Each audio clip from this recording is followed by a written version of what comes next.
Sa number 9, masobra sa 9,000 ka mga estudyante sa NOHS nagbaton sang libre nga school supplies. May 9,136 tanan ka mga estudyante sa Negros Occidental High School ang tigayon na nga nakabaton sang libre nga sling bag kag school supplies gikan sa Bacolod City LGU.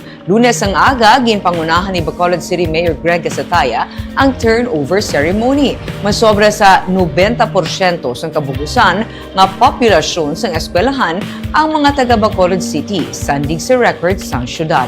Ginsiling ni Gasataya nga bisan hindi nasakop sa Schools Division of Bacolod City ang NOHS, ginpakamaayo sa gihapon sa syudad nga malakip ang mga estudyante nga taga Bacolod City. Lakip sa mga nabaton sa mga estudyante amo ang sling bag, 3 ka intermediate pad kag 1 ka dosena nga ballpen. Natapos na ang pagpanagtag sa syudad sa tanan nga mga school supplies sa tanan nga mga eskwelahan sa Bacolod City.